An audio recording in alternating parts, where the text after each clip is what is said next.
લાલ કિતાબ, જેના સામાન્ય અને વૈજ્ઞાનિક ઉપાયો તમારા માટે પથદર્શક અવશ્ય બનશે. લાલ કિતાબ બનશે આપની સમસ્યાનો અંત, જેમાં આપના માર્ગદર્શક રહેશે શ્રી હરિવદનભાઈ ચોકસી.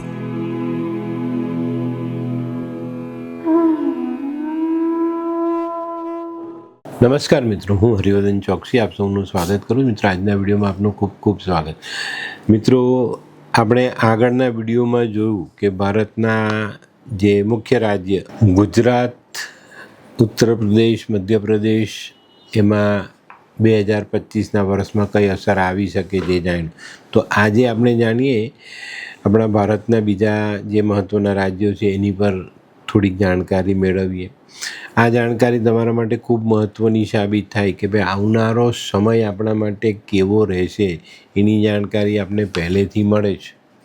તો મિત્રો, આજના વિડીયોમાં જાણીએ આપણે સૌથી પહેલાં રાજસ્થાન પર વૃષભ અને તુલા આ બે રાશિનું પ્રભુત્વ જોવા મળે છે. રાજસ્થાન ભારતનું સૌથી મહત્ત્વનું સ્થાન છે અને મૂલ્યવાન રાજ્ય કહેવાય. અને રાજસ્થાનને આપણે સંપત્તિવાન રાજ્ય તરીકે પણ ઓળખીએ તો નવાઈ નહીં.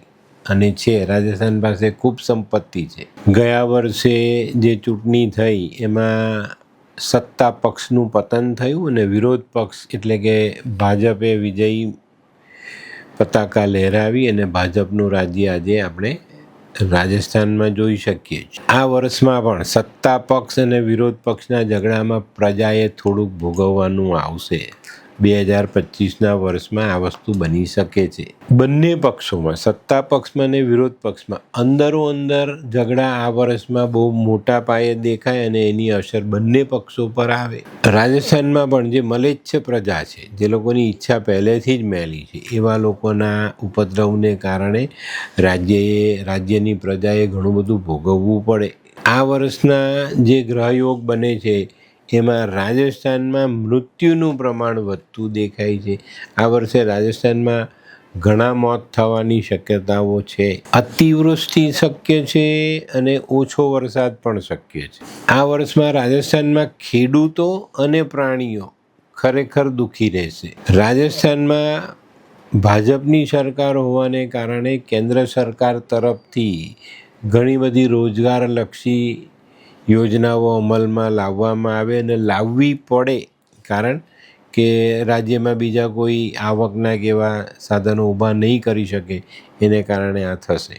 રાજસ્થાનમાં છે ને, જે વિઘ્ન સંતોષી માણસો છે, જે મલેચ્છ પ્રજા કહીએ આપણે, એ લોકોના ભડકાવાથી, એ લોકોની સામેલગીરીથી સરકાર વિરુદ્ધ કોઈ નાના પણ ખોટા આંદોલનો ઊભા કરવામાં આવે, પણ સરકાર કડક હાથે આને દાબવામાં સફળ થશે. અને આ બધી ઘટનાઓને કારણે મોંઘવારી વધે તો નવાઈ નહીં. ખાસ કરીને લોકો જીવન જરૂરિયાતની વસ્તુથી તકલીફ ભોગવે અને આ વસ્તુઓની અછત કૃત્રિમ રીતે ઊભી કરવામાં આવે. આ વર્ષમાં કોમવાદ અને જાતિવાદને કારણે પ્રજાને પીડા થાય, નેતાઓને પણ ઘણું બધું ભોગવવું પડે. આ વર્ષમાં રાજસ્થાનને એક સૌથી મોટો ફાયદો થશે ખનિજ ક્ષેત્રમાં.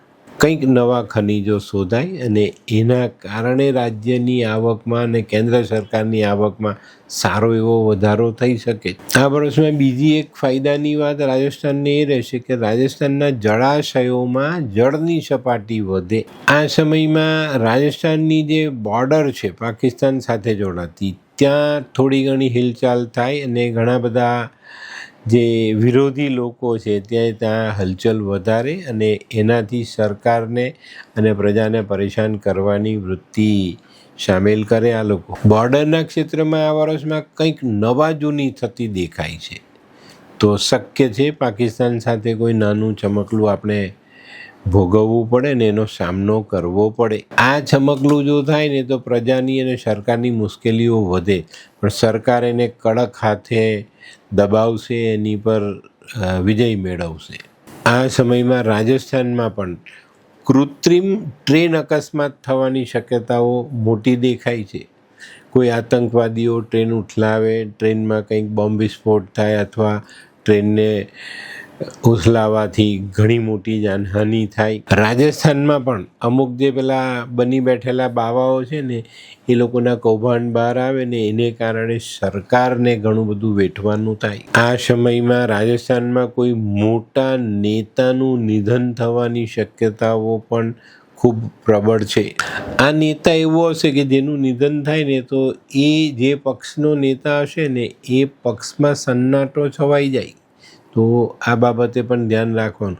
અને આ પક્ષના નિધન પછી કોમી હુલ્લડો થવાની શક્યતાઓ પણ મોટી બનતી દેખાય. અને મિત્રો, મેં કીધું એ પ્રમાણે આ જો ઘટનાઓ ઘટે તો ઘણી મોટી જાનહાનિની શક્યતાઓ પણ નકારી નથી શકાતી.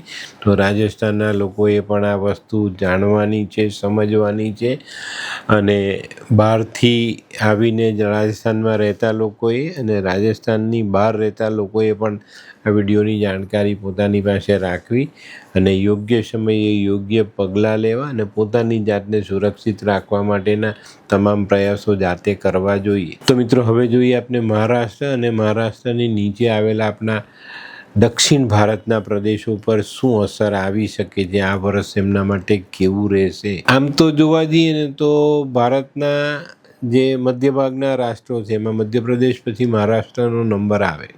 અને મહારાષ્ટ્ર ભારત માટે બહુ મહત્વનું રાજ્ય છે. મહારાષ્ટ્ર પર વૃશ્ચિક અને સિંહ રાશિનું પ્રભુત્વ આપણે જોઈએ છે. વૃશ્ચિકનો સ્વામી મંગળ અને સિંહનો સ્વામી સૂર્ય. તો આ વર્ષના ગ્રહયોગ જોતા એવું લાગે છે કે મહારાષ્ટ્રની પ્રજાને અને સાથે સાથે દક્ષિણ ભારતની પ્રજાને કુદરતી અને લોકો દ્વારા ઊભી કરેલી આપત્તિઓને ભોગવવી પડે ને એની અસર આ બંને રાજ્યના લોકો પર થાય. અને કૃત્રિમ હોનારતો જે ઊભી કરવામાં આવે ને એમાં ઘણા બધા લોકો મોતના મોંમાં ધકેલાતા દેખાય. આ સમયમાં મહારાષ્ટ્ર અને દક્ષિણ ભારતમાં મોટી ઉથલપાથલ રાજકીય ક્ષેત્રમાં થવાની શક્યતાઓ છે. વિરોધ પક્ષ અંદર લડીને મરી જાય અને એની અસર એ લોકોએ ભોગવવી પડે. અને મહારાષ્ટ્રમાં છે ને એકદમ પેલી નીચલી કક્ષાની રાજનીતિ રમાશે ને એને કારણે લોકોને શરમ લાગે એવા બનાવો બનશે. અને મિત્રો, આ જે નાટક રચાવાના છે એનાથી લોકો શરમાશે. કેન્દ્રમાં સારી સરકાર હોવાને કારણે મહારાષ્ટ્ર અને દક્ષિણ ભારતને થોડી સહાય મળી જાય અને એ લોકો ફરી પાછા આ બધામાંથી બહાર નીકળે. દક્ષિણ ભારત અને મહારાષ્ટ્રમાં આ સમયે વિધર્મીઓનો પ્રભાવ વધતો દેખાય, પણ એને ડામવામાં રાજ્ય સરકાર અને કેન્દ્ર સરકાર સફળ થાય. વિધર્મીઓ આ રાજ્યમાં ઉપદ્રવ મચાવે. આપણે જોઈએ છીએ નાગપુરથી લઈને હૈદરાબાદ સુધીના જે પ્રદેશો છે એમાં આ બધી વસ્તુઓ કાયમ બનતી જ હોય. હૈદરાબાદમાં પણ આ બધી વસ્તુઓનો દબદબો રહેલો છે. ખાસ કરીને દક્ષિણ ભારતમાં એવી અરાજકતા ફેલાય ને આ રાજ્યોમાં પેટ્રોલ ડીઝલના ભાવો વધતા દેખાશે. આ સમયમાં આ રાજ્યોમાં વાહનોની કિંમત પણ વધી જાય. દક્ષિણ ભારત અને મહારાષ્ટ્ર આ બંને રાજ્યને દરિયાઈ તોફાનોથી નુકસાન થવાની શક્યતાઓ મોટી દેખાય છે. આ સમયમાં દરિયાઈ તોફાનોથી આ બંને રાજ્યને બહુ મોટું આર્થિક નુકસાન થઈ શકે. રોડ અકસ્માત અને રેલવે અકસ્માત આનાથી મોટી જાનહાનિ શક્ય છે.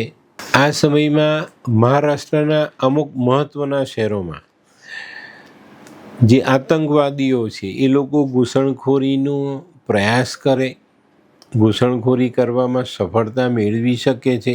અને દરિયાઈ જે પ્રદેશો છે ને, ગોવા છે, ગોવાને લાગતો આગળનો મહારાષ્ટ્રનો વિસ્તાર, એ બધી જ જગ્યા પર નશાનું પ્રમાણ વધે અને આનો બહુ મોટો ફેલાવો કરવામાં આ લોકો સફળ થાય.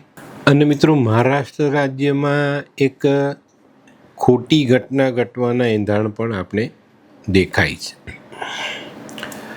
મહારાષ્ટ્રમાં વિધર્મીઓના ત્રાસથી ઘણા બધા લોકો પોતાનો પ્રદેશ છોડીને બીજા પ્રદેશમાં રહેવા ચાલી જાય અથવા સ્થાન ફેર કરી જાય. આના માટે રાજ્ય સરકાર પગલાં લેશે, પણ લોકોમાં ભય એવો હશે કે લોકો ફરી પાછા પોતાની અસલ જગ્યા પર રહેવા માટે તૈયાર નહીં થાય. આ વર્ષમાં જો આપણે આ બે પ્રદેશના ગ્રહમાન જોઈએ તો આ વર્ષ આ લોકો માટે સારું નથી. દક્ષિણ ભારતમાં મોટા પાયામાં જાનહાનિ થવાની શક્યતાઓ દેખાય છે. મહારાષ્ટ્રમાં પણ બહુ મોટી તકલીફો આ બાબતમાં આવી શકે છે. અને જે કોમવાદ છે, જાતિવાદ છે, એ ઉભરીને એવા પ્રસંગો બહાર લાવે કે જેનાથી પ્રજા, સરકાર તકલીફમાં આવી જાય. આ વર્ષે જાહેર ઉત્સવોમાં જે વિધર્મીઓ છે, જે મલેચ્છ પ્રજા છે, એ લોકો તહેવારોને, ઉત્સવોને બગાડવાની પૂરેપૂરી કોશિશ કરે ને એની અસર પણ આપણે જોવા મળે. દક્ષિણ ભારત અને મહારાષ્ટ્રમાં, ખાસ કરીને મહારાષ્ટ્રમાં વિમાન અકસ્માત મોટો થઈ શકે છે અથવા તો કોઈ આતંકવાદી હુમલાનો ભોગ બની શકે છે. અકસ્માતથી અને બીમારીથી ઘણા બધા નિર્દોષ લોકોના મૃત્યુ થાય અને એનાથી લોકોને ઘણા મોટા નુકસાન થાય. મહારાષ્ટ્ર અને દક્ષિણ ભારતમાં કોઈ મહત્ત્વના મોટા નેતાનું નિધન થાય ને એનાથી રાજ્યોમાં અરાજકતા ફેલાય. મિત્રો, આમ જોઈએ તો આવા ગ્રહયોગથી પ્રજાને ઘણી બધી તકલીફ પડે છે. તો આપણે ભગવાનને પ્રાર્થના કરીએ કે ભાઈ આ બધી વસ્તુઓ ના બને અને લોકો હળીમળીને રહી અને જાતિવાદ, કોમવાદથી દૂર રહીને આપણા દેશની જે અખંડિતતા છે એને જાળવી રાખે. તો મિત્રો, હવે જોઈએ આપણે બિહાર પણ આપણા ભારત માટે એક મહત્વનું રાજ્ય છે. આ રાજ્ય કેવું છે ખબર? અહીંયાના લોકોનો સ્વભાવ એ ક્યારે હાર ન માને, ગમે તે બાબતમાં નો સામનો કરશે અને ક્યારેય એ હાર ન માને. આ રાજ્યના લોકો કદી હાર માનતા નથી. બિહાર એ પણ એક ભારતનું સુંદર રાજ્ય છે. આ રાજ્ય પર પણ વૃષભ અને સિંહ રાશિનું પ્રભુત્વ આપણે જોવા મળે. એવું કહેવાય કે આ બે રાશિનું પ્રભુત્વ છે આ રાજ્ય પર. વૃષભનો માલિક શુક્ર અને સિંહનો માલિક સૂર્ય. આ વર્ષનું બિહારનું ભવિષ્ય જોતા એવું લાગે કે આમ એકંદરે આ વર્ષ બિહાર માટે સારું રહે. સર્વાંગી વિકાસ જોવા મળે. પણ મિત્રો, આવનારા સમયમાં બિહારમાં પણ ભગવો લહેરાતો દેખાય. ભાજપનું રાજ્ય સ્થાપિત થવાના પૂરેપૂરા ચાન્સ છે. બિહાર માટે આ વખતે કુદરતી આપત્તિમાં જોઈએ ને તો પાણી, વરસાદ, રેલ આવા બનાવોથી બહુ મોટી જાનહાનિ બિહારમાં શક્ય છે. રાજકીય પક્ષોમાં આંતરિક વિખવાદને કારણે રાજકીય કટોકટીનો સામનો આ રાજ્યએ કરવો પડે.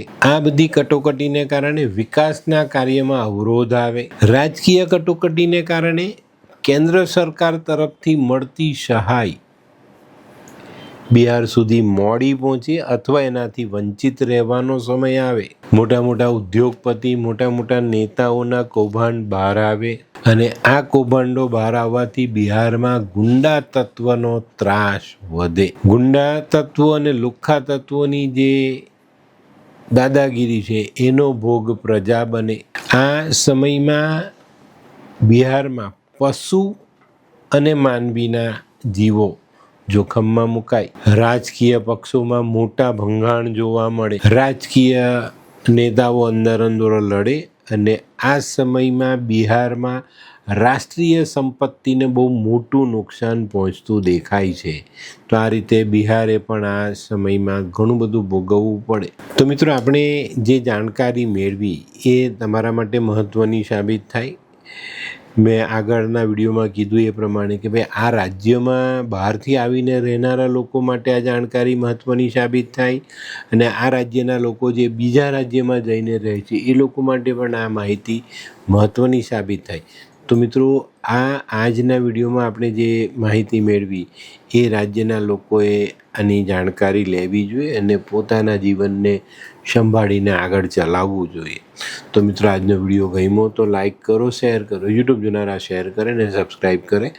હું હરિવર્ધન ચોકસી આપ સૌની રજા લઉં. ફરી મળીએ નવા વિડીયોમાં નવી જાણકારી સાથે. તો ચાલો બદલીએ જિંદગી. નમસ્તે.